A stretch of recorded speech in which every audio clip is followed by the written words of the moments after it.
નમસ્કાર વિદ્યાર્થી મિત્રો, ગઈકાલે આપણે આઈયુપીએસસી નામકરણ ઓફ કોમ્પ્લેક્સ કમ્પાઉન્ડ એટલે કે સવર્ગ સહસંયોજક બંધ ધરાવતા લિગાન્ડના સંકીર્ણ સંયોજનના આઈયુપીએસસી નામકરણ બે પ્રકારના જોઈ ગયા. એક સાદા પ્રકારના કે જેમાં એક જ કૌંસમાં સંક્રાંતિ ધાતુ આયન આપેલું છે, કાર્બનિક લિગાન્ડ, અકાર્બનિક લિગાન્ડના એક કરતાં વધારે અણુ આપેલા એવા સંકીર્ણ સંયોજનનું નામકરણ જોયું. ત્યાર પછી આપણે ગઈકાલે બે કૌંસમાં આપેલા હોય, બે કૌંસ એટલે કે બે કોમ્પ્લેક્સ કમ્પાઉન્ડ આપેલા હોય એના પણ આપણે આઈયુપીએસસી નામકરણ જોઈ ગયા. હવે ત્યાર પછીનો આજનો ટોપિક છે આપણો સમઘટકતા. અત્યાર સુધી આપણે સમઘટકોની વ્યાખ્યા શું જોઈ ગયા છે કે ભાઈ જેના અણુસૂત્રો સરખા હોય અને બંધારણીય સૂત્રો જુદા જુદા હોય.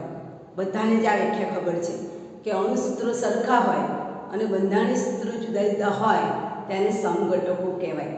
પણ હવે જે નવી વ્યાખ્યા છે એ અનુસાર આ જ્યારે અણુસૂત્રો સરખા છે પણ બંધારણ એટલે એની ગોઠવણી જ્યારે જુદી જુદી થાય છે ત્યારે એના રાસાયણિક અને ભૌતિક બંને ગુણધર્મો બદલાય છે. એટલે નવી વ્યાખ્યા ખાસ લખજો, સમઘટકો એટલે અણુસૂત્રો સરખા છે પણ જેના રાસાયણિક અને ભૌતિક ગુણધર્મો જુદા જુદા હોય એને સમઘટકો કહેવાય. રિપીટ અગેન, કે જેના અણુસૂત્રો સમાન છે પરંતુ બંધારણીય અને રાસાયણિક અને ભૌતિક ગુણધર્મો જુદા જુદા છે એને આપણે સમઘટકો કહીશું. અને આ જે ઘટના છે એને આપણે શું કહીશું? સમઘટક. તો પહેલાં વ્યાખ્યા લખી દો નવી કે સમઘટકો એટલે શું? સમઘટકો એટલે જેના અણુસૂત્રો સમાન હોય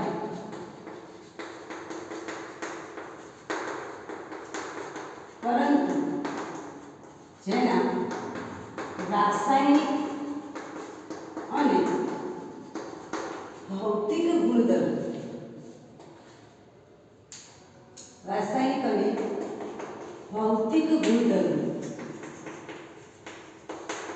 જુદા જુદા હોય તેને સમઘટકો કહે છે. અને આ ઘટનાને શું કહેવાય? સમઘટકતા, આઇસોમેરિઝમ, સમઘટકતા કહે છે. સમઘટકતા કેટલા પ્રકારની છે? તો બે પ્રકારની છે, રાઈટ? અવકાશી સમઘટકતા અને બંધારણીય સમઘટકતા. એમાં બંધનીય સમઘટકતા વિશે આપણે 11 સાયન્સમાં જુદી જુદી 5 પ્રકારની સમઘટકતા શીખી ગયા હતા.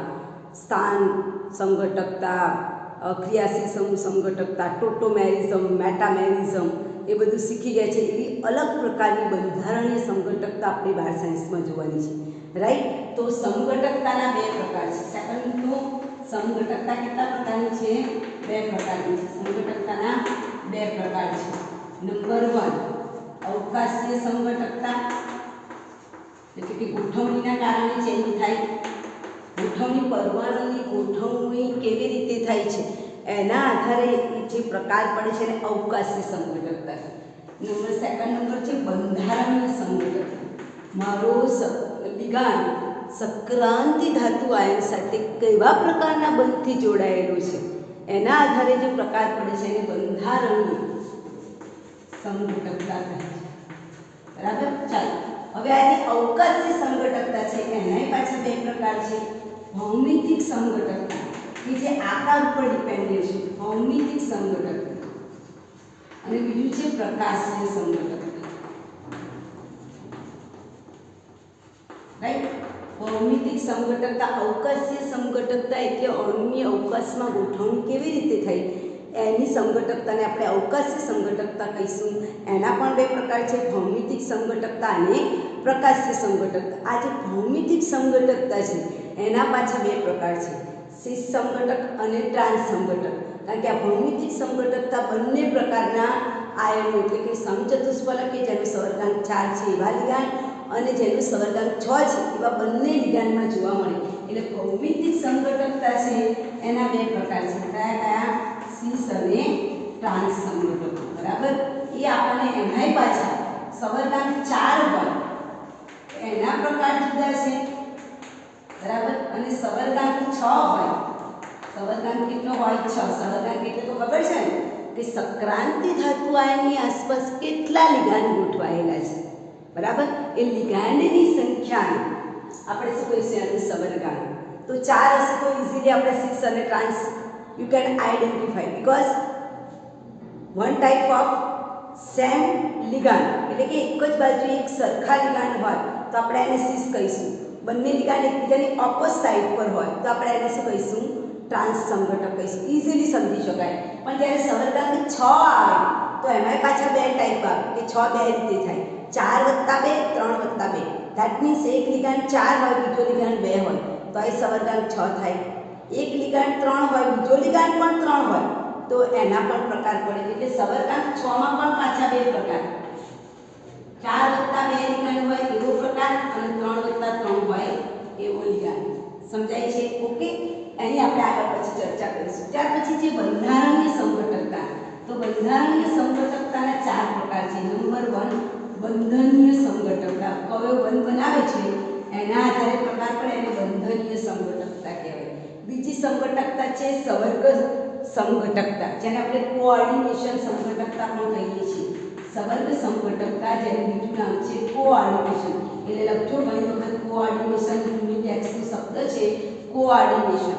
એટલે આ શબ્દ પણ એટલો જ અગત્યનો છે કોઓર્ડિનેશન. કોઓર્ડિનેશન સમઘટકતા રાઈટ. ત્રીજા નંબર ઉપર છે આયનિક સમઘટકતા જેને આયનીકરણ સમઘટકતા કહેવાય. આયનીકરણ સમઘટકતા દેખાય છે. અને ચોથા નંબર ઉપર છે દ્રાવક યોજક સમઘટકતા જેને આપણી ટેક્સ્ટની અંદર આપેલું છે દ્રાવક મિશ્રણ. દ્રાવક મિશ્રણ સમઘટકતા પણ કહેવાય. આના બે નામ છે. દ્રાવક મિશ્રણ સમઘટકતા પણ કહેવાય અને જલ યોજન સમઘટકતા પણ કહેવાય જેને આપણે સોલ્વન્ટ કહીએ છીએ. જલ યોજન એટલે બંને શબ્દો લખજો. જલ યોજન સમઘટકતા. તો આ થઈ ગયા તમારા બંધારણીય સમઘટકતાનો એક રૂપરેખા થઈ ગઈ કે તમને ખ્યાલ હોવો જોઈએ કે સમઘટકતા કેટલા પ્રકારની છે. તો બે પ્રકારની, અવકાશી સમઘટકતા અને બંધારણીય સમઘટકતા. અવકાશી સમઘટકતા પણ ડિવાઇડેડ બાય 2. એક સમઘટકતા છે ભૌમિતિક સમઘટકતા અને બીજી સમઘટકતા છે પ્રકાશીય સમઘટક. ભૌમિતિક સમઘટકતાના બે પ્રકાર સિસ અને ટ્રાન્સ. એમાં પણ તમારા સવર્ગાંક 4 અને સવર્ગાંક 6 છે. એમાં પ્રકાર પડશે. સવર્ગાંક 6 છે એમાંય પાછા બે પ્રકાર, 4 + 2 વાળો લિગાન્ડ હોય તોય જુદો આકાર મળે, 3 + 3 હોય તોય આપણને જુદો આકાર મળે. જેમાં ફેશિયલ અને મેરિડિયનલ આકાર મળશે જે વારંવાર પરીક્ષામાં પૂછાય છે જેને આપણે ચર્ચા કરીએ છીએ. ત્યાર પછી છે પ્રકાશીય સમઘટકતા કે જેમાં આપણને ડેક્સ્ટ્રો અને લીવોનું સંમિશ્રણ પણ મળે છે અને ડેક્સ્ટ્રો અને લીવો પણ આપણને જોવા મળે છે. ત્યાર પછી છે બંધારણીય સમઘટકતા કે કયા પ્રકારનો બંધ લિગાન્ડ સક્રાંતિ ધાતુ આયન સાથે બનાવે છે અથવા તો કેવી રીતે લિગાન્ડ સક્રાંતિ ધાતુ આયનની આજુબાજુ પોતાના અણુની ગોઠવણી કરે છે એના આધારે જે પ્રકાર પડે છે એને બંધારણીય સમઘટકતા કહેવાય. That it is 4 type. Number 1 બંધનીય સમઘટકતા, નંબર 2 કોઓર્ડિનેશન એટલે કે સવર્ગ સહસંયોજકતા, નંબર 3 આયનિક સમઘટકતા, નંબર 4 દ્રાવક મિશ્રણ પણ કહેવાય છે અને જલયોજન સમઘટકતા પણ કહેવાય છે. આટલી આપણે ચર્ચા કરવાની છે. તો પહેલી શરૂઆત હું કરું છું અવકાશી સમઘટકતાથી. બરાબર.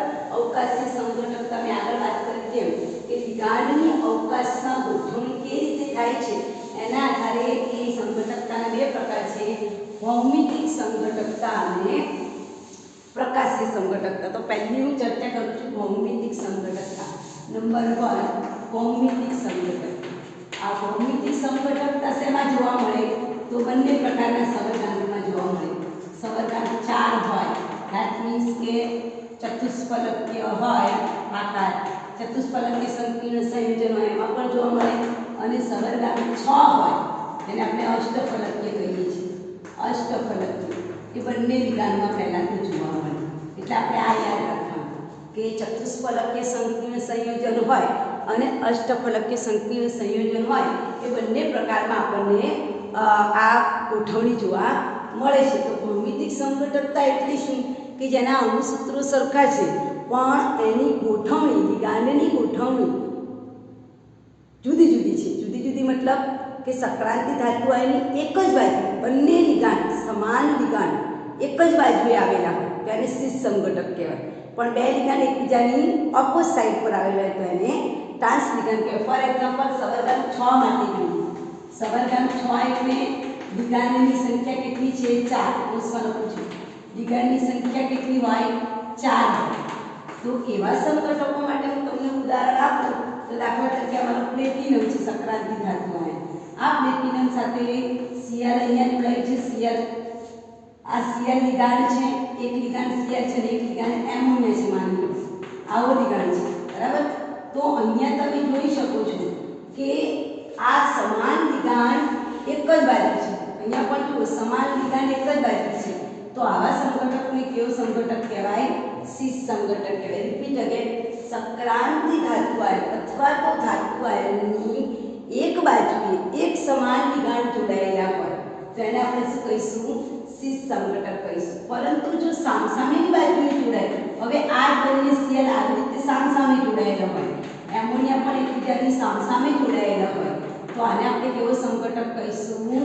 ટ્રાન્સ સંઘટક કહેવાય કેવો સંઘટક કહેવાય ટ્રાન્સ સંઘટક બીકોઝ એકબીજાના કેવી સાઈડ પર છે સામસામેની બાજુએ ગોઠવાયેલા જે મધ્યસ્થ પરમાણુ છે જેને આપણે ધાતુ આયન કહીએ છીએ એ ધાતુ આયન બંનેની સામસામે બાજુએ સમાન લિગાંડ હોય આ બાજુ એમોનિયા તો અહીંયા પણ એમોનિયા આ બાજુ Cl તો બંને બાજુ Cl અહીંયા જેમ એમોનિયા સામસામે છે Cl સામસામે છે તો એને આપણે શું કહીશું ટ્રાન્સ સંઘટક એટલે સવર્ગાંક 4 ના બંને સંઘટક તમને દોરવાનું પૂછાય તો તમે ઈઝીલી દોરી શકો બીકોઝ એક જ સાઈડ ઉપર આવે તો સીસ એકબીજાની સામસામે આવે તો ટ્રાન્સ સંઘટક પણ માની લો કે તમને સવર્ગાંક 6 વાળા પૂછેલા છે અષ્ટપદક તેના બે પ્રકારે ગોઠવણી થાય તમને અષ્ટપદકીય સંકીર્ણ સંયોજન આપેલું હોય તો અષ્ટપદકીય જે સંકીર્ણ છે એ અષ્ટપદકીય સંકીર્ણમાં લિગેન્ડની જે ગોઠવણી છે એ લિગેન્ડની ગોઠવણી બે રીતે થાય બરાબર બે રીતે થાય એટલે એક ગોઠવણીમાં 4 + 2 લિગાંડ હોય એવી ગોઠવણી અને એક લિગાંડમાં 3 + 3 હોય એવી ગોઠવણી હું પહેલા તમને એવો લિગાંડ બતાવું છું કે જેમાં એક લિગાંડની સંખ્યા 4 છે બીજા લિગાંડની સંખ્યા 2 છે ફોર એક્ઝામ્પલ ધારો કે તમને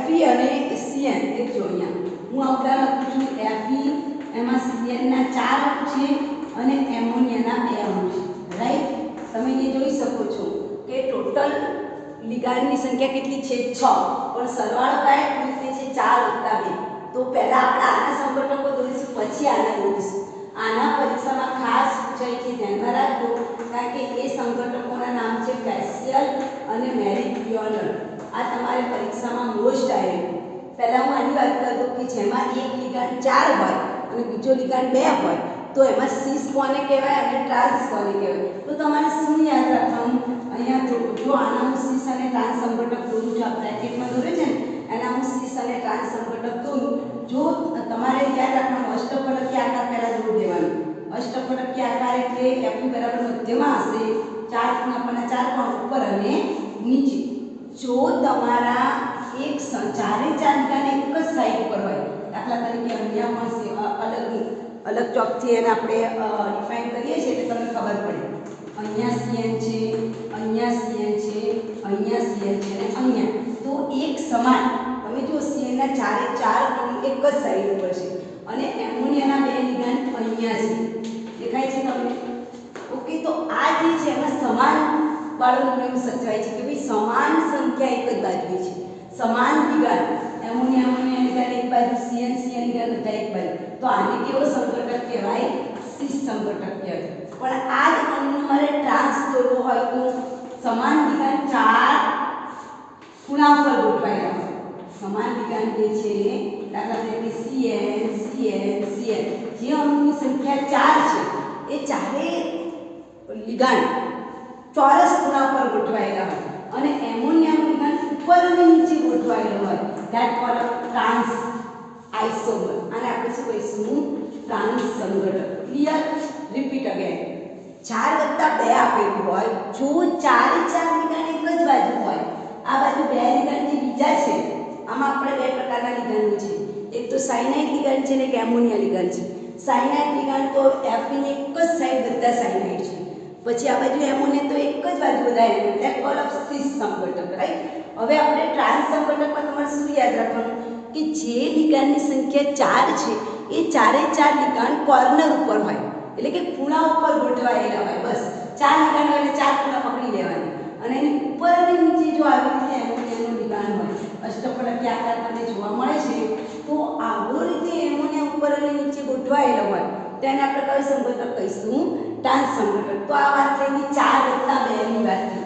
કેવા લિગાન્ડ? 4. એક લિગાન્ડની સંખ્યા 4 છે, બીજા લિગાન્ડની સંખ્યા 2 છે, તો એમાં પણ આપણને શું જોવા મળે? સિસ અને ટ્રાન્સ. હવે જે મોસ્ટ ટાઈમ પ્રશ્ન છે જે વારંવાર તમને પરીક્ષામાં પૂછાય છે એ પ્રશ્નની હું ચર્ચા કરું. 3+3.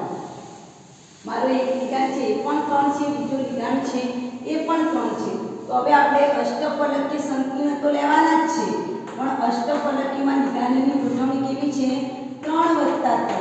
એટલે કે પહેલો લિગાન્ડ પણ 3 અણુ ધરાવે છે, બીજો લિગાન્ડ પણ 3 અણુ ધરાવે છે. માની લો કે એવું આપણે ઉદાહરણ લઈએ કોબાલ્ટ. દાખલા તરીકે આ કોબાલ્ટ છે, એની સાથે એમોનિયાના પણ 3 અણુ છે અને NO2 ના પણ 3 અણુ છે. જુઓ બરાબર. તો અહીંયા તમે જો પહેલો લિગાન્ડ છે એના અણુની સંખ્યા પણ કેટલી છે? 3. બરાબર. પરીક્ષામાં નોંધ કરજો કે તમને ડાયરેક્ટ પ્રશ્ન શું પૂછ્યો હશે કે ભાઈ આ અણુના ભૌમિતિક સમઘટકો દોરો. તમને એમ કે ફેશિયલ અને મેરીડિયોનલ દોરો. તમારે પોતે ઓળખવાનું છે. દાખલા તરીકે તમને આવો 3+3 દેખાય તો તમને પોતાને ખબર પડી છે કે અહીંયા આકૃતિ તમને ફેશિયલ અને મેરીડિયોનલ દોરવાની પૂછેલી છે. જો તમને અહીંયા આવું દેખાય કે ભાઈ આની સાથે એમોનિયાના 4 અણુ છે અને સાયનાઇડના 2 અણુ છે, રાઈટ, આવું કંઈ દેખાય તો અહીંયા તમારે જોવાનું 4+2 પૂછેલું છે ને 3+3. આ તમારે ખાસ જોવાનું, કારણ કે આ પ્રશ્ન હોય જ પૂછાય જ છે. એટલે વારંવાર તમને રિપીટ કરું છું કે તમારે લિગાન્ડની સંખ્યા ખાસ જોવી, કારણ કે ચતુષ્ફલકીય ઓછું પૂછાય તો તમને આવડે સિસ અને ટ્રાન્સ દોરતા, પણ અષ્ટફલકીય વારંવાર પૂછાય. કેમ? અને એમાંય પાછું 3+3 વાળું, કારણ કે એમાં આકારો ચેન્જ થાય છે અને વિશિષ્ટ પ્રકારના આકાર છે. એટલે તમારે અહીંયા લિગાન્ડ જોવાનું કે પહેલો લિગાન્ડ, ધારો કે આ લિગાન્ડને હું A લિગાન્ડ કહું, આ લિગાન્ડને હું B લિગાન્ડ કહું, અને આ મારો મેટલ એટલે કે સફળાંતી ધાતુ આયન છે, તો તમારે જોવાનું કે 3+3 છે તો 2 પ્રકારની ગોઠવણી થાય, એક ફેશિયલ અને બીજું નામ છે મેરીડિયોનલ. તો હું જે સિસ સંઘટક દોરીશ એને આપણે ફેશિયલ કહીશું અને જે ટ્રાન્સ સંઘટક જેની આપણે વાત કરી છે એને મેરીડિયોનલ કહેવાય. એટલે એ વખતે સિસ અને ટ્રાન્સ ન લખ્યા ફેશિયલ અને મેરીડિયોનલ શબ્દ લખવો જરૂરી છે. હવે વાત કરીએ આપણે પહેલા ફેશિયલ. આમાં 2 પ્રકાર છે, એક તો ફેશિયલ, સિસ અને ટ્રાન્સની જગ્યાએ કયો શબ્દ છે? ફેશિયલ અને મેરીડિયોનલ. ઓકે, તો હું ફેશિયલની વાત કરું તો ફેશિયલમાં ધારો કે મારો કોબાલ્ટ અહીંયા છે. જો ફેશિયલમાં તમારે શું કરવાનું? પહેલા તો અષ્ટફલકીય આકાર દોરી, બરાબર. આ કોબાલ્ટ બરાબર મિડલમાં છે એને પણ બતાવી દઈએ. આ અષ્ટફલકીય આકાર દોરી દીધો. તમારે શું જોવાનું કે આ જે તમારો વિકર્ણ પડે છે એનાથી એક જ બાજુ ત્રણેય અણુ શું હોય? એક જ બાજુ. ધેટ મીન્સ કે તમારા જે ફેશિયલના અણુ તમે દોરશો એમાં આ 3 છે, તમે જુઓ આમ આવશે એટલે ત્રિકોણ જેવું થશે, રાઈટ. આવો એક ત્રિકોણ બનશે આ ટાઈપ, કે તેમાં ત્રણેય પરમાણુ સરખા. દાખલા તરીકે અહીંયા NO2 છે તો અહીંયા પણ NO2 હોય અને અહીંયા પણ NO2 હોય. ધેટ મીન્સ જ્યાંથી ત્રણેય પરમાણુ સરખા હોય, NO2 હોય તો ત્રણેય NO2 હોય અને એમોનિયા હોય તો ત્રણેય એમોનિયા હોય, બરાબર. તો આ ટાઈપનું જે સંઘટક બનશે, અહીંયા એમોનિયા, અહીંયા પણ એમોનિયા. તો તમે જુઓ કે તમારું જે વિકર્ણ પડે છે, આવો વિકર્ણ દેખાય છે, વિકર્ણની આ બાજુ બધા અણુ સરખા અને વિકર્ણની આ બાજુ બધા સરખા છે, રાઈટ. તમે જુઓ આ બાજુનું વિકર્ણ પડે છે ને તો તમને દેખાય છે કે આ બાજુવાળા તમે જુઓ 3 સરખા, આ બાજુના 3 સરખા છે. તો આ ટાઈપની જે ગોઠવણી જોવા મળે એને ફેશિયલ કહેવાય. આમ જોવા જઈએ બેસિસ સંઘટક છે, કારણ કે NO2 3 એક બાજુ છે, એમોનિયા 3 એક બાજુ છે, પણ એનું વિશિષ્ટ નામ શું આપ્યું છે? ફેશિયલ આપ્યું. બીકોઝ એ ચોક્કસ વિકર્ણ ઉપર તમને દેખાઈ રહ્યા છે, રાઈટ. તમે જો આને આપણે આમ કાટખૂણે પકડીએ તો આ ટાઈપનું એક કાટખૂણું બને, આને પકડીએ તો આ ટાઈપનું એક કાટખૂણું બને છે, દેખાય તમને, રાઈટ. તો આવા પ્રકારની ગોઠવણી કે જેમાં 3 NO2 આ બાજુ છે અને 3 NO2 તમારે વિકર્ણ પકડવાનું. તમને પરીક્ષામાં કંઈ ના આવડે તો તમારે શું કરવાનું? પહેલા અષ્ટફલકીય આકાર દોરવાનો, રાઈટ. અષ્ટફલકીય આકાર દોરી દો, જે પરમાણુ મધ્યસ્થમાં આપ્યો છે એને મધ્યસ્થમાં દોરી દો. પછી તમારે શું કરવાનું? આ વિકર્ણ યાદ રાખવાનું. વિકર્ણની આ બાજુ બધા એક સરખા. that means એમોનિયા હોય તો અહીંયા એમોનિયા, અહીંયા એમોનિયા, અહીંયા એમોનિયા. બીજા નંબર ઉપર NO2 છે તો અહીંયા NO2, અહીંયા NO2 અને અહીંયા NO2. તો આ ટાઈપની જે ગોઠવણી વિકર્ણ પકડવાનું, વિકર્ણથી કણનું આ સાઈડ વાળા કેવા છે? સરખા છે, રાઈટ? તો એને આપણે શું કહીશું? ફેશિયલ કહીશું. હવે આપણે મેરીડિયોનલની વાત કરીએ. તો મેરીડિયોનલમાં શું છે? તો જો મેરીડિયોનલ તમે દોરો તો એમાં પણ તમારે પહેલા કહીને આપણે કષ્ટ ફલક ખ્યાલ દોરો. આ કોબાલ્ટ મધ્યસ્થી પરમાણુ બી કોમન છે, બરાબર? આ દોરો. હવે તમારે શું જોવાનું છે કે ધારો કે મેં એમોનિયા અહીંયા લખ્યું છે, પહેલો લીટર એમોનિયા છે, તો આ બંનેની સામેની સાઈડ એટલે આવો કાટકોણ ત્રિકોણ તમારે પકડવાનો, રાઈટ? તો અહીંયા પણ એમોનિયાનો પરમાણુ આવશે, દેખાય છે? બાકીના જે વધ્યા એ તમારા NO2, અહીંયા NO2, અહીંયા પણ NO2. એટલે આ બંનેની સામે જો કઈ બાજુ આવે? આ, બરાબર? તો અહીંયા પણ શું આવશે? NO2. એટલે તમારે આમાં આ કાટકોણ પકડવાનું, કાટકોણ ત્રિકોણ, બરાબર? તો આવા પ્રકારની ગોઠવણી આપણે શું કહીશું? મેરીડિયોનલ. આ બે એમોનિયા છે એની બરાબરની સામેની બાજુ એમોનિયા આવે, આ બે NO2 છે એની બરાબરની સામેની બાજુ NO2 આવે, તો એને આપણે કહીશું મેરીડિયોનલ. અને આ વેરી વેરી મોસ્ટ આઈએમપી પ્રશ્ન છે. સમઘટકો દોરો એવી રીતે પૂછાય છે. પ્રશ્ન એવો નથી પૂછાતો કે ફેશિયલ અને મેરીડિયોનલની આકૃતિ દોરો. પ્રશ્ન તમને આવો પદાર્થ આપી દીધેલો હશે, આવું સંકીર્ણ સંયોજન આપી દીધું હશે, કીધું હશે કે આના ભૌમિતિક સંઘટકો દોરો, તો તમારે જોવાનું કે ભૌમિતિક સંઘટકોમાં લિગાન્ડ છે, લિગાન્ડમાં 3+3 છે તો જ ફેશિયલ અને મેરીડિયોનલ આવે. અધરવાઇઝ 4+2 હોય તો સિસ અને ટ્રાન્સ સંઘટક. ક્લિયર? તો આ વસ્તુ આપણે ખાસ તૈયાર કરીશું. ધ્યાનમાં આપો. આમાં આપણે આવું કાટકોણ ત્રિકોણ બને તો મેરીડિયોનલ. આવી રીતે એક જ સાઈડ ઉપર 3 આવે તો એને આપણે શું કહીશું? ફેશિયલ કહીશું. ઓકે? તો આ પહેલી એક સંઘટકતા પૂરી થઈ, ભૌમિતિક સંઘટકતા. હવે આપણે બીજી સંઘટકતાની વાત કરીએ છીએ, પ્રકાશીય સંઘટકતા. આ ટોપિક પણ વારંવાર તમને પરીક્ષામાં પૂછાય છે. પ્રકાશીય સંઘટકતા એટલે શું? અને આ પ્રકાશીય સંઘટકતા વિશે ચેપ્ટર નંબર 11માં આપણે વાત કરી ગયા છે. SN1 SN2 મિકેનિઝમની અંદર બધા જ પ્રકાશીય સંઘટકોના પર્યાય આવી ગયા, બરાબર? બધું જ આવી ગયું છે એમાં. તો રિપીટ થાય છે આમાં. પ્રકાશીય સંઘટકો કોને કહેવાય?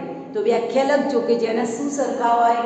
અણુસૂત્રોય સરખા હોય, બંધારણીય સૂત્રોય સરખા હોય, પરંતુ લિગાન્ડની અવકાશમાં ગોઠવણી કેવી હોય? જુદી જુદી. અને ગોઠવણી જુદી જુદી થવાથી જે બે સંઘટકો બને એ બે સંઘટકો એકબીજાના શું હોય? પ્રતિબિંબ હોય. ફોર એક્ઝામ્પલ, મારો ડાબો હાથ જમણા હાથનું પ્રતિબિંબ છે, પણ ડાબો હાથ જમણા હાથ ઉપર અધ્યારોપિત થતો નથી. આ અંગૂઠો આ બાજુ છે, આ અંગૂઠો આ બાજુ છે. તો આ ટાઈપની જે ગોઠવણી છે એને આપણે શું કહીશું? પ્રકાશીય સંઘટકો. જે કયો ગુણધર્મ ધરાવે? કિરાલિટીનો ગુણધર્મ ધરાવે. અને તમને બધાને જ ખબર છે કે પ્રકાશીય સંઘટક છે એ પેલા ધ્રુવીભૂત પ્રકાશના તંગનું શું કરાવે? કોણાવર્તન કરાવે. જો તમે પોલારિમીટર ટ્યુબમાં ગ્લુકોઝ કે સુક્રોઝ કે એવો પ્રકાશ ક્રિયાશીલ પદાર્થ ભર્યો છે તો એ જમણી બાજુએ કોણાવર્તન બતાવે ધ્રુવીભૂત પ્રકાશના તંગનું, તો એને આપણે dextro, that means D, dextro સંઘટક, સ્મોલ ડી, ડેક્સ્ટ્રો સંઘટક કહીએ છીએ. એવી રીતે કોણાવર્તન ડાબી બાજુ બતાવે તો એને આપણે કયો સંઘટક કહીએ છીએ? લીવો સંઘટક કહીએ છીએ. અને ડેક્સ્ટ્રો અને લીવોનું જો સમાંગ મિશ્રણ મળે તો એને આપણે કેવું મિશ્રણ કહીએ છીએ? રાસાયણિક મિશ્રણ કહીએ છીએ. તો વ્યાખ્યા લખજો. પ્રકાશીય સંઘટકતા એટલે શું? કે અણુસૂત્રો સરખા હોય, બંધારણીય સૂત્રો સરખા હોય,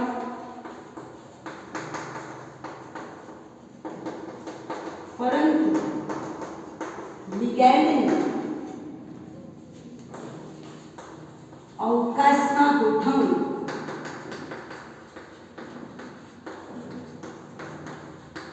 જુદી જુદી થવાથી જે બે સંઘટકો ઉદ્ભવે છે તે બે સંઘટકો એકબીજાના પ્રતિબિંબ હોય, પરંતુ એકબીજા પર અધ્યારોપિત થઈ શકતા નથી, એટલે કે તે કિરાલિટીનો ગુણધર્મ ધરાવે છે.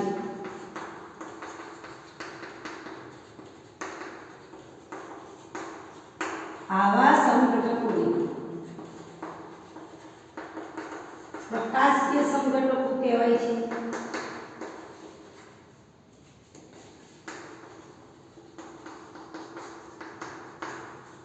અને આ ઘટનાને પ્રકાશીય સંઘટકતા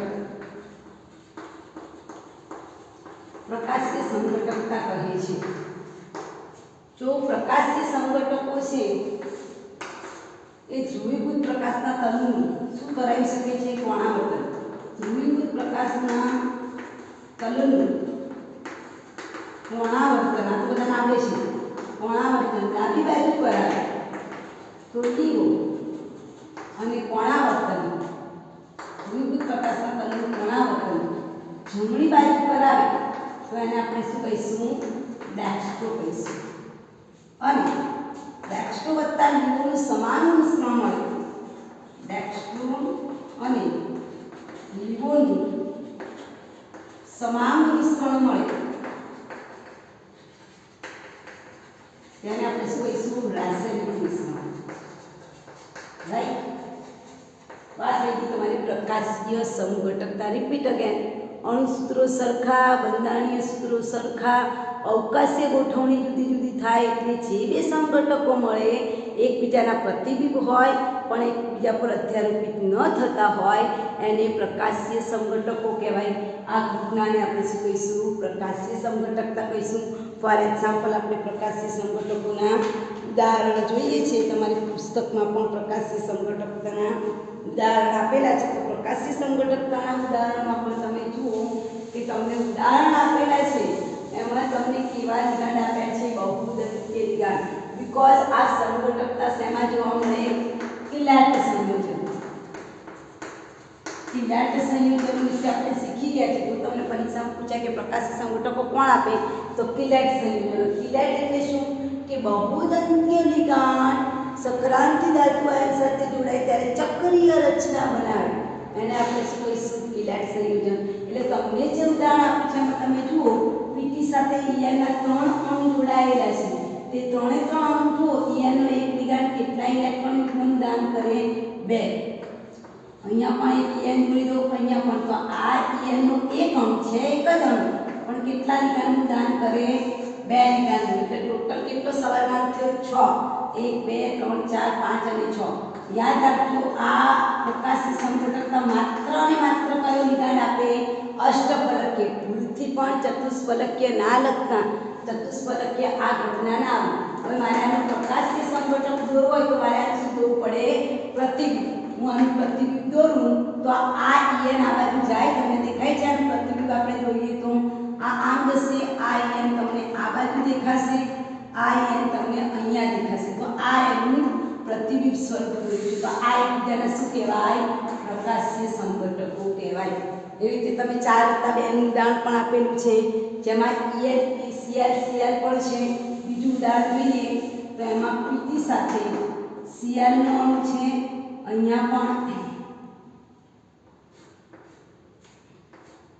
સીએલ સીએલ, અહીંયા જે અણુ છે ઈએન એક અણુ 2 લિગાન્ડનું દાન કરે, અહીંયા પણ એક અણુ છે એ 2 લિગાન્ડનું દાન કરે. આ ટાઈપનો આકાર છે. તો એનું તમે પ્રકાશીય સંઘટક દોરશો તો આનું તમે પ્રકાશીય સંઘટક દોરો, આ સીએલ તમને આ બાજુ જોવા મળશે. રાઈટ. બરાબર. અને જે ઈએન છે એ બંને સંઘટકો તમને આ ટાઈપના જોવા. એટલે ટોટલ સરવાળો કેટલો થયો? 6.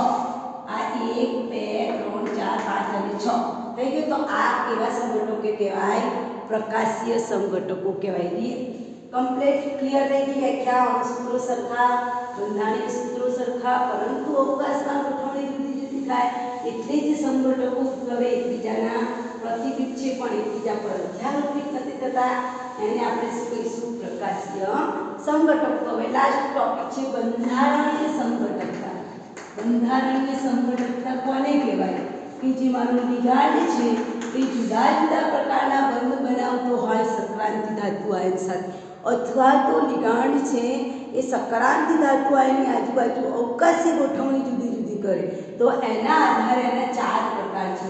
નંબર 1 બંધનીય સંઘટકતા, નંબર 2 સવર્ગ સહસંયોજકતા જેને આપણે કોઓર્ડિનેશન બંધન સંઘટકતા કહીએ, આયનીય સંઘટકતા આયનીકરણ જેને કહેવાય, અને લાસ્ટ છે દ્રાવક મિશ્રણ, એને દ્રાવણ મિશ્રણ ન કહેતા જલયોજન સંઘટકતા પણ કહેવામાં આવે છે. તો પહેલી સંઘટકતાની વાત કરીએ કે ભાઈ બંધનીય સંઘટકતાની વ્યાખ્યા તમારે આ પ્રશ્ન પણ વેરી મોસ્ટ છે અને મોસ્ટ આ પ્રશ્ન કરી દેજો વારંવાર પરીક્ષામાં પૂછાય છે કે બંધારણીય સંઘટકતા સમજાવો.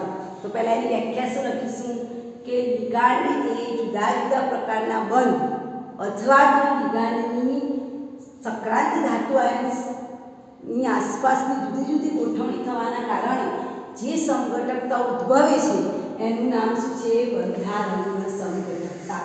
આ વાક્ય ખાસ લખીશું, રિપીટ કરું છું, લખી દો. શું લખીશું કે સંક્રાંતિ ધાતુ આયન અથવા તો ધાતુ આયનની આસપાસ લિગાન્ડ એ જુદા જુદા પ્રકારના બંધ બનાવે અથવા તો લિગાન્ડની ગોઠવણી જુદી જુદી રીતે થાય ત્યારે જે સંઘટકતા ઉદ્ભવે એને આપણે શું કહીશું? બંધારણીય સંઘટકતા. આ બંધારણીય સંઘટકતા 4 પ્રકારની છે.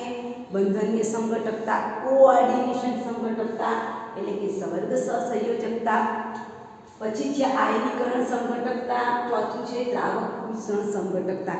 તો પહેલાની વાત કરીએ બંધનીય સંઘટકતા એટલે શું? તો મારી પાસે NO2 માઇનસ લિગાન્ડ બન્યો છે. કયો લિગાન્ડ? NO2 minus ligand. આ NO2 માઇનસ લિગાન્ડ એ ધાતુ આયન સાથે નાઇટ્રોજનથી જોડાય. ધાતુ આયન સાથે કોના દ્વારા જોડાય? નાઇટ્રોજનથી. ફોર એક્ઝામ્પલ અહીંયા મારી પાસે કોઈ અણુ છે કોબાલ્ટ માની લો, અને કોબાલ્ટ પાસે આ NO2 છે એના નાઇટ્રોજન એને અબંધકારક ઇલેક્ટ્રોન આપે છે. તો NO2 માઇનસ લિગાન્ડ ધાતુ આયન સાથે નાઇટ્રોજન સાથે શું બનાવે? કોઓર્ડિનેશન. એટલે નાઇટ્રોજન શું આપે છે? અબંધકારક ઇલેક્ટ્રોનનું દાન સંક્રાંતિ ધાતુ આયનને કરે. નાઇટ્રોજન સાથે શું બનાવે? કોઓર્ડિનેશન. કોઓર્ડિનેશન એટલે સવર્ગ સહસંયોજક. નાઇટ્રોજન અબંધકારક ઇલેક્ટ્રોનનું સંક્રાંતિ ધાતુ આયનને આપે છે. ધેટ કોલ ઓફ કોઓર્ડિનેશન કરે તો તે લિગાન્ડને નાઇટ્રો લિગાન્ડ. કયો લિગાન્ડ કહેવાય? Nitro ligand. Right, nitro ligand. પરંતુ જો લિગાન્ડ એક જ છે, પરંતુ જો લિગાન્ડ છે એ ધાતુ આયન સાથે ઓક્સિજન એટલે ઓક્સિજન સાથે કોઓર્ડિનેશન કરે. લિગાન્ડ એક જ છે પણ બે અણુઓ જુદા જુદા રીતે બંધ બનાવે છે. ઓક્સિજન સાથે કોઓર્ડિનેશન કરે. કોઓર્ડિનેશન એટલે સવર્ગ સહસંયોજક બંધ. કોઓર્ડિનેશન કરે તો તે લિગાન્ડ નાઇટ્રાઇટો તરીકે વર્તે છે. આ ખાસ ધ્યાનમાં રાખજો. આમાં નાઇટ્રો શબ્દ આવ્યો અને આમાં કયો આવ્યો? નાઇટ્રાઇટો. નાઇટ્રાઇટો તરીકે વર્તે છે. આમ એક જ લિગાન્ડના બે જુદા જુદા પરમાણુ, એક જ લિગાન્ડના બે જુદા જુદા પરમાણુ જુદા જુદા બંધ બનાવે છે.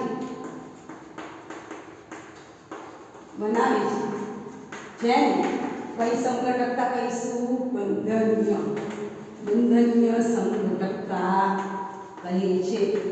કઈ સંઘટકતા કહીશું? બંધનીય સંઘટકતા. NO2 માઇનસ લિગાન્ડ છે, આગળ પણ કીધું છે NO2 નો નાઇટ્રોજન અબંધકારક ઇલેક્ટ્રોન દાન કરીને જો સંક્રાંતિ ધાતુ આયન સાથે જોડાયેલો હોય તો એને આપણે કયો લિગાન્ડ કહીએ છીએ? Nitro ligand. પણ આ જ NO2 નો માની લો કે ઓક્સિજન છે, એ ઓક્સિજને અબંધકારક ઇલેક્ટ્રોનનું દાન કરેલું છે, બરાબર, અને એ જોડાયેલો છે, બરાબર. અબંધકારક ઇલેક્ટ્રોનનું દાન કરી અને એ પરમાણુ જો આની સાથે જોડાયેલો હોય તો એને ઓક્સિજન ઇલેક્ટ્રોન યુગ્મ આપે છે, ધેટ કોલ્ડ ઓફ નાઇટ્રાઇટ્રોલિગાન. આ આપણને વારંવાર પરીક્ષામાં પૂછાય છે. એવી રીતે જો તમારે એસસીએન લિગાન હોય, સલ્ફર સાથે જોડાયેલો એને થાયોસાઇન કહેવાય. પણ જો લિગાન નાઇટ્રોજન સાથે જોડાયેલો હોય તો એને શું કહેવાય? સાઇનેટો કહેવાય. કયો લિગાન કહેવાય? સાઇનો લિગાન કહેવાય. સાઇનો લિગાન. સીએન થી જોડાયેલો હોય તો સાઇનો લિગાન, પણ સલ્ફર સાથે જોડાયેલો હોય તો શું કહેવાય? થાયોસાઇનેટો કહેવાય. Repeat again. NO2- નું જો નાઇટ્રોજન એ સવર્ગ સહસંયોજક બંધથી સક્રાંતિ ધાતુ આની સાથે જોડાય તો નાઇટ્રો કહેવાશે. ઓક્સિજન દ્વારા એ કોઓર્ડિનેશન કરે તો નાઇટ્રાઇટ્રો કહેવાય. ધેટ મીન્સ એક જ લિગાન્ડના બે પરમાણુ છે, નાઇટ્રોજન અને ઓક્સિજન. જો નાઇટ્રોજન બંધ બનાવે તો એ લિગાન્ડનું નામ બદલાઈ જાય, ઓક્સિજન બંધ બનાવે તો એ લિગાન્ડનું નામ. આમ અહીંયા પરમાણુઓનું બંધ, પરમાણુ જે છે એ પરમાણુ બદલાય છે એટલે એનો બંધ બદલાય છે, એનું નામ બદલાય છે. ધેટ કોલ્ડ ઓફ બંધનીય સંઘટકતા. નાઇટ્રોજન સાથે બંધ બનાવે છે તો નાઇટ્રો કહેવાય, ઓક્સિજન સાથે બંધ બનાવે છે તો નાઇટ્રાઇટ્રો. આમ અહીંયા બંધ બદલાય છે, ધેટ કોલ્ડ ઓફ બંધનીય સંઘટકતા. ફોર એક્ઝામ્પલ ઉદાહરણ આપીએ આપણે કે કોબાલ્ટ અને NO2 છે તો કોબાલ્ટ NO2 5 અને NO2 આ લિગાન્ડ છે અહીંયા Na3 5 આપેલું છે, બરાબર. તો આનું આપણે નામ શું આપીશું? પેન્ટાએમાઇન. NO2 નાઇટ્રોજન સાથે જોડાય એટલે નાઇટ્રો કોબાલ્ટ કહેવાશે. આનો કલર જે છે તમને જોવા મળશે પીળા રંગનો, બરાબર. આ જે પદાર્થ છે એનો રંગ છે પીળો બદામી રંગ. એનું નામ આપણે કયું કીધું? પીળો બદામી રંગ છે, બરાબર. આનું નામ આ કેમ હોય તો શું કહેવાય? નાઇટ્રોજનથી જોડાય છે એટલે પેન્ટાએમાઇન નાઇટ્રો કોબાલ્ટ. આ કે એટ પ્રત્યય નથી લગાવવાનું, લિગાન્ડ નથી, પ્લસ લિગાન્ડ છે એટલે કોબાલ્ટ.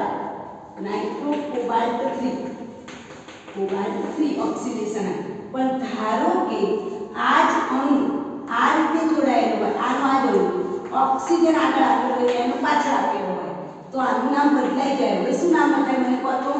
પેન્ટાએમાઇન નાઇટ્રાઇટ્રો. નાઇટ્રોની જગ્યાએ શું શબ્દ આવશે?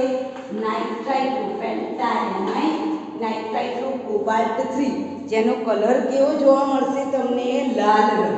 પેલો પીળો રંગ છે નાઇટ્રો છે એટલે, અને આ કેવો રંગ છે? લાલ રંગ.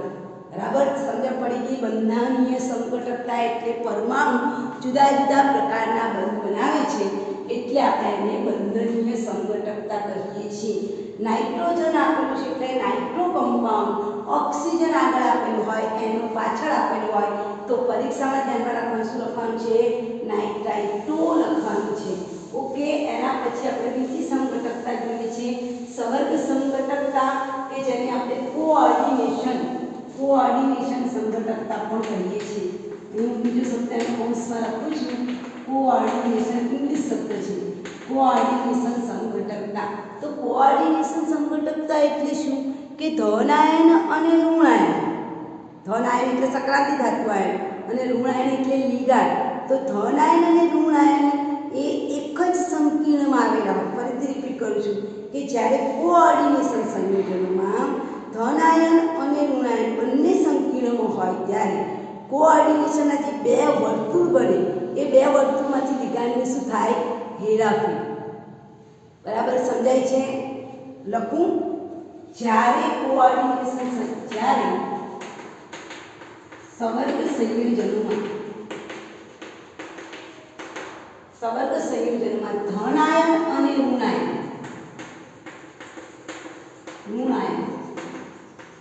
બંને હાજર હોય, ધન આયન અને ઋણ આયન બંને સંકીર્ણ વર્તુળમાં હોય, સંકીર્ણ આયનમાં હોય. ધન આયન અને ઋણ આયન બંને સંકીર્ણ આયન હોય ત્યારે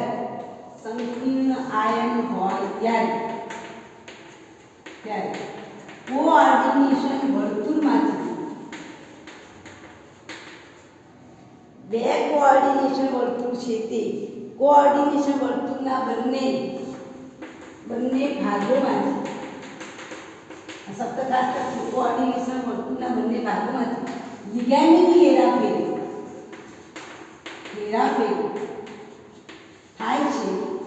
તેને સવર્ગ સમઘટકતા કહેવાય છે। બહુ સરળ છે, નિકાલની હેરાફેરી કરવાની છે। જે નિકાલ કોબાલ્ટ પાસે ક્રોમિયમ જોડી જતો હોય, ક્રોમિયમ સાથે હોય એ કોબાલ્ટ સાથે જતો હોય। ફોર એક્ઝામ્પલ હું ઉદાહરણ આપું, અહીંયા તમારે બે કોઓર્ડિનેશન લખ્યું છે બંને ભાગોમાં, એટલે બે કોઓર્ડિનેશન દોરવાના। માની લો કે અહીંયા કોબાલ્ટ પાસે એમોનિયાના 6 અણુ છે, જોજો આ બાજુ ક્રોમિયમ પાસે Cl ના કેટલા અણુ છે? 6 અણુ છે। તો શું થાય, આ એમોનિયાનો નિકાલ ક્રોમિયમ સાથે જતો રહે અને ક્રોમિયમનો નિકાલ Cl સાથે જતો રહે, Cl નો નિકાલ કોબાલ્ટ, એટલે લિગાન્ડની હેરાફેરી થાય। સક્રાંતિ ધાતુ આયન એની જ રહે પણ લિગાન્ડની શું થાય? હેરાફેરી થાય।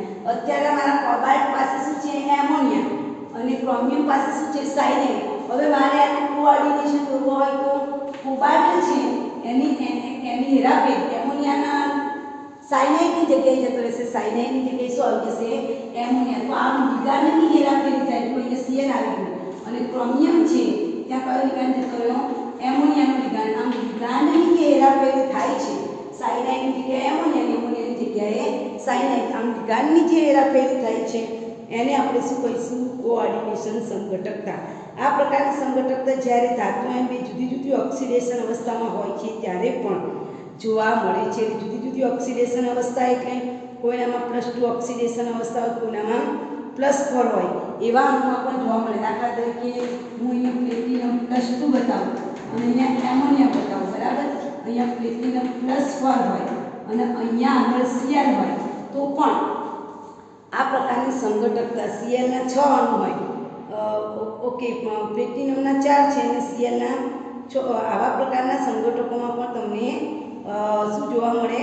કોઓર્ડિનેશન સમઘટકતા જોવા મળે। પ્લેટિનમ 4 છે, બે લિગાન્ડ, અહીંયા 6 છે અને એમોનિયાના 4 લિગાન્ડ છે, તો સ્વાભાવિક છે આ એમોનિયા અહીંયા જતો રહેશે આ આની સાથે, ધેટ મીન્સ પ્લેટિનમ 2 છે એની પાસે ક્લોરીનના 4 અણુ, બાકીના બે બહાર આવશે, રાઈટ? આ પ્રકારની એક ગોઠવણી જોવા મળશે, બરાબર? અહીંયા 2 છે, અહીંયા 2 આવશે, અહીંયા 4। ઉપરાંત આ જે લિગાન્ડ છે, જો અહીંયા ધ્યાન આપો, આ 4 વાળો અહીંયા જતો રહેશે, આ વાળો અહીંયા જતો રહેશે, 2 વાળા પાસે કોણ હતું? એમોનિયા, તો એમોનિયાને કાઢીને કોણ જતું? Cl। પણ અહીંયા 2 વિચભાર છે એટલે 2 જ ક્લોરીન હોય, બાકીના 4 પાછળ બહાર જતા રહેશે, પ્રેરક આયન બની જશે, ઓકે?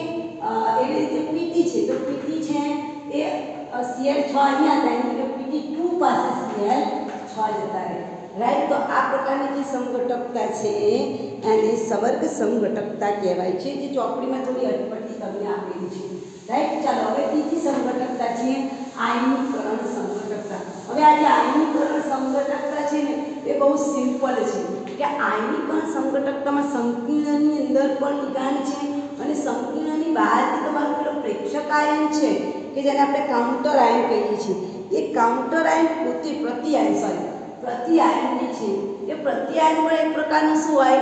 લિગાન્ડ જ હોય, અને એ પ્રતિઆયન લિગાન્ડનું શું કરાવે? વિસ્થાપન કરાવે। સમજાય છે હું શું કહેવા માંગુ છું? એટલે લિગાન્ડ બહાર નીકળી જાય, પ્રત્યાયન અંદર જતો રહે સંકીર્ણની અંદર। તો આ પ્રકારની જે ગોઠવણી છે એને આયનીકરણ સમઘટકતા કહેવાય છે। કેવા પ્રકારની ગોઠવણી? કે આ પ્રકારની સમઘટકતા ત્યારે ઉપયોગી છે જ્યારે સંકીર્ણ સંયોજનમાં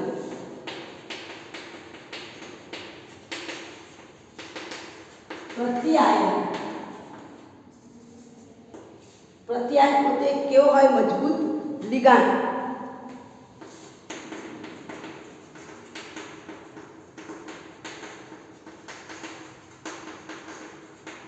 અને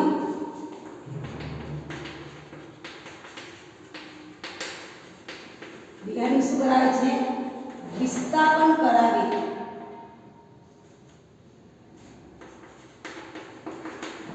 આ પ્રકારની સમઘટકતાને લિગાન્ડનું વિસ્થાપન કરાવે છે એટલે લિગાન્ડની જગ્યાએ પ્રત્યાયન જતો રહે, પ્રત્યાયનની જગ્યાએ કોણ જતું રહે? લિગાન્ડ જતો રહે। તો આ પ્રકારની સમઘટકતાને આપણે શું કહીશું? કઈ સમઘટકતા કહીશું? આયનીકરણ સમઘટકતા। ફોર એક્ઝામ્પલ હું ઉદાહરણ આપું એટલે તમને ખબર પડી જશે, દરેકમાં ઉદાહરણ જરૂરી, પરીક્ષા ખાલી વ્યાખ્યા લખી આવશે તો એકે માર્ક નહીં મળે, વ્યાખ્યા હંમેશા ઉદાહરણ વગર અધૂરી। ઉદાહરણ તરીકે દાખલા તરીકે હું લઉં છું CuNH3 5NO2, તો અહીં ઉદાહરણ લખ્યા CuNH3 5 NO2 બરાબર અને કૌંસની બહાર છે Cl આ Cl વાળો કેવો આયન કહેવાય પ્રત્યાયન આ પ્રત્યાયન એક પ્રકારનો લિગાન્ડ જ છે અને આ NO2 એ શું છે લિગાન્ડ છે તો શું થશે આનો મારે આયન દોરવો હોય આને મારો આયનીકરણ સંઘટક દોરવો છે આનો આયનીકરણ સંઘટક દોરો તો આનો આયનીકરણ સંઘટક કેવી રીતે દોરાય આ Cl અંદર જતો રહે NO2 બહાર આવતો રહે Cl વાળું વિસ્થાપન કરાયું NO2 નું ટૂંકમાં પ્રત્યાયન અંદર જતો રહે લિગાન્ડ બહાર નીકળી જાય બરાબર એટલે આપણે શું કહીશું આયનીકરણ સંઘટક તો આયનીકરણ સંઘટક આવો થાય NH3 Cl અંદર જતો રહે NO2 બહાર જતો રહે તો આ કેવો સંઘટક કહેવાય આયનીકરણ સંઘટક કહેવાય બરાબર એવી રીતે તમારી ચોપડીનું ઉદાહરણ લઈએ કે જેમાં CO આપેલું છે NH3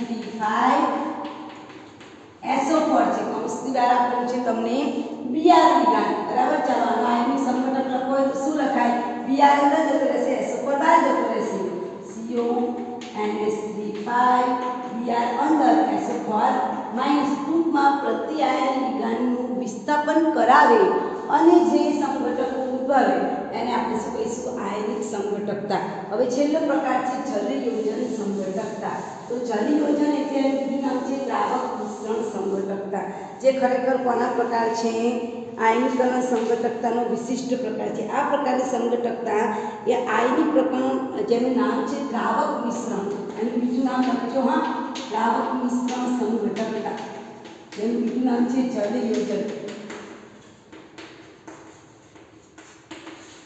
હાઇડ્રેશન શબ્દ પણ વાપરે સોલ્વન્ટ શબ્દ પણ વાપરે તો આ છેલ્લી સંઘટકતા આપણે જોઈએ કે આ જલયોજન સંઘટકતા એટલે શું કે પાણીના અણુ જેમ જેમ ઉડતા જાય તેમ તેમ લિગાન્ડનો કલર બદલાતો જાય અને એનું આ જલયોજન એટલે કે પાણીના અણુની ઉડવાની સાથે એ લિગાન્ડના કલરમાં પરિવર્તન આવે છે જેને આપણે શું કહીએ છીએ જલયોજન સંઘટકતા સાચી રીતે આ પ્રકારની જ્યારે પાણી દ્રાવક તરીકે હોય છે ત્યારે આમાં પાણી પર ડિપેન્ડ પાણીના અણુ 6 હશે તો એ જાંબલી કલર પાણીનો અણુ ઉડી જાય 5 પાણીના અણુ થઈ જાય લિગાન્ડ પાણી એક લિગાન્ડ જ છે તટસ્થ લિગાન્ડ એના અણુ 5 એ તો કલર બદલાઈને રાખોડી લીલો કલર એટલે કે જેને આપણે ભૂખરો લીલો કલર કહીએ બ્રાઉન ગ્રીન કલર કહીએ જો પાણીનો અણુ હજુ પણ ઉડીને 4 થઈ જાય તો લીલો કલર એટલે જેમ જેમ તમે લિગાન્ડની સંખ્યા ઘટાડતા જાઓ પાણીનો અણુ ઉડાડતા જાઓ તેમ તેમ એ લિગાન્ડનો કલર ચેન્જ થાય છે ધેટ મીન્સ કે આ પ્રકારની સંઘટકતાનું જલયોજન પાણી મહત્વનું છે આમ તો જ્યારે પાણી દ્રાવક તરીકે સમાવેશ હોય ત્યારે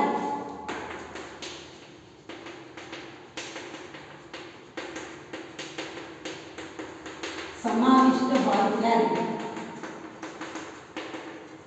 આ પ્રકારની સંઘટકતા ઉદ્ભવે છે આ પ્રકારની સંઘટકતા ઉદ્ભવે છે બરાબર આ આયનીકરણ સંઘટકતાનો એક વિશિષ્ટ પ્રકાર છે દાખલા તરીકે ક્રોમિયમ છે એ ક્રોમિયમ સાથે પાણીના લિગાન્ડના 6 અણુ જોડાયેલા હોય બરાબર અને Cl3 ના 3 અણુ હોય કૌંસની બહાર પ્રત્યાયન Cl3 3 છે એ કેવો રંગ આપે છે જાંબલી રંગ આપે હવે આની ઉપર હું H2SO4 એટલે કે સલ્ફ્યુરિક એસિડ તેને H2SO4 રાખતા પાણીનો ઘુમાવતો નથી અને 3 Cl- આયનો 3 Ag+ આયન સાથે અવક્ષેપણમાં ભાગ લે છે અને પાણીનો એક પણ અણુ ઘુમાયો નથી પણ હવે જો આ અણુમાં હું સાંદ્ર H2SO4 નાખું અને જો પાણીનો એક અણુ એ ઘુમાવે હવે ધારો કે આ પાણીનો એક અણુ ઘુમાવ્યો છે હવે પાણીના અણુની સંખ્યા કેટલી થઈ ગઈ 5 થઈ ગઈ જેમ પાણીનો અણુ ઘુમાવશે તેમ એક Cl અંદર આવશે બરાબર ને મેં હમણાં કીધું હતું તેમ એ વિસ્થાપન કરે પાણીનો અણુ ઉડ્યો 3 માંથી એક Cl અંદર આવશે જેમ જેમ પાણીના અણુ ઘટતા જશે એમ એમ Cl અંદર વધતા જશે તો અહીંયા તમારો રંગ થઈ જશે ભૂખરો લીલો રંગ જેને બ્રાઉન કલર કહેવાય વળી પાછું તમે સાંદ્ર H2SO4 નાખશો એટલે પાણીનું બીજો અણુ હજુ પણ ઉડી જશે પાણીના અણુ કેટલા થઈ ગયા 4 થઈ ગયા હજુ Cl અંદર આવી જશે કારણ કે ટોટલ સરવાળો અહીંયા કેટલો થવો જોઈએ 6 અહીંયા પણ જુઓ 6 5 હતા 1 એટલે 6 4 હતા 2 એટલે 6 તો બેમાંથી અહીંયા એક જ Cl વધ્યું તો અહીંયા તમને લીલો રંગ મળશે તો અહીંયા પાણીના અણુ ઉડવાની સાથે અહીંયા લિગાન્ડનો કલર ચેન્જ થાય છે એને પણ આપણે કયા પ્રકારની સંઘટકતા કહીશું દ્રાવક મિશ્રણ સંઘટકતા જેને જલયોજન સંઘટકતા કહેવામાં આવે છે આ મોસ્ટ આઈએમપી પ્રશ્ન છે આપણે તૈયાર કરીશું ઓલ ધ બેસ્ટ.